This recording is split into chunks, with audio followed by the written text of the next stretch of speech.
Peggy 7.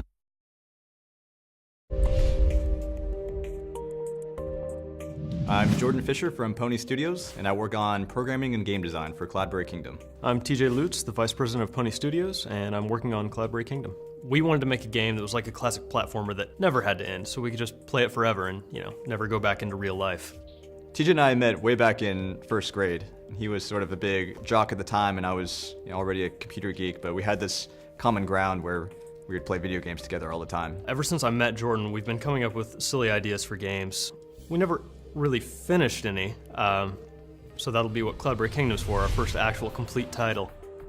Cloudberry started one summer when Jordan came back to town. I was still in Wichita at the time, and he wanted to show me the concept he had for a game. I was working on my PhD in math.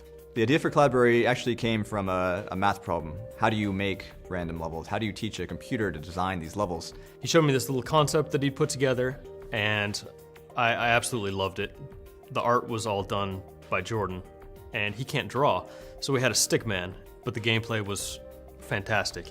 Really from that moment on, I knew that we had something, and we had to make something out of it. At that point, I ended up dropping out of grad school.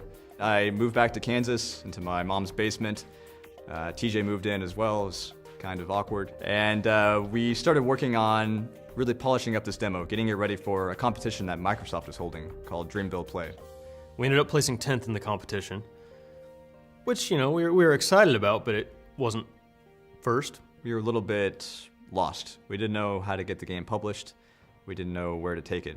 So we really just ended up shelving it for about a year. Jordan went off to complete his degree. I went off to get more money because we ran out on the first try. I finished my PhD and I got a job out in New York, but it really just wasn't what I wanted to do with my life. And the sort of turning point was one day when I just told him I was quitting and really just started working full-time on Cloudberry. So I immediately started persuading TJ that he needed to quit his job too and move out to New York City. When Jordan first gave me the phone call that he had, quit his job and he's wanting to finish Cloudberry, I was a little concerned, I guess is the best way to put it. So it took a couple months of convincing, but I finally got him to sell everything and put all of his money into the company. At this point, we'd been working on the game for almost 3 years, but we decided to draw it out a little bit more and redo everything. The mechanics of the game were just gorgeous, but when it came to the art and the overall packaging, it wasn't ready. So we ended up turning to Kickstarter. We got a lot of positive feedback. A lot of people seemed to really enjoy the game. So we brought on a really amazing art studio, Tiger Hair Studios. That's when our support really exploded for Cloudberry. And we took the game out to E3 once we were happy with it, and Ubisoft saw it and was really excited about it. We partnered up, and they've been helping us get distribution deals and all sorts of stuff ever since. Ubisoft has been really accommodating in terms of letting us stay indie and have complete control over our IP and game design, while at the same time really helping us focus on marketing and distribution and all those things that as indies we just don't have the expertise and manpower to take care of on our own. When I started working full-time on Cloudberry, I knew I needed a lot of help. We met Michael, who's our biz guy, and he really just started trailblazing for us. Me and my friends used to daydream about making games and testing games. So when I met Jordan and the opportunity arose, I jumped on it.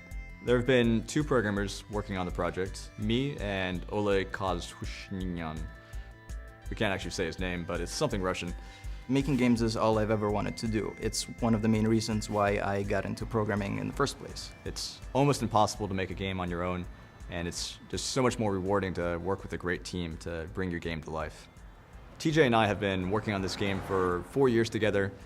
We're business partners, we've put all of our money together. At this point, we're living together in some guy's basement. Really, we spend every waking minute together. But still, it's really great to have your best friend working on this project and just covering your back whenever you're messing up. Without Jordan, really, there's no way I would even be here. I'd still probably be working construction and hating being in Kansas. What I'm really excited about is seeing how far human players can go. We can see the computer beat really crazy levels, but I really want to know how far will Cloudberry push gamers? It draws people in that aren't really even gamers. There's some sort of hypnotic quality to it, and people just kind of gravitate towards it, and it's really exciting for me to see. I would make a game again in a heartbeat. It has been the most fulfilling thing I've done with my life so far. Cloudberry Kingdom will finally be available in spring 2013. On Xbox 360, PlayStation 3, Wii U, PlayStation Vita, and Steam.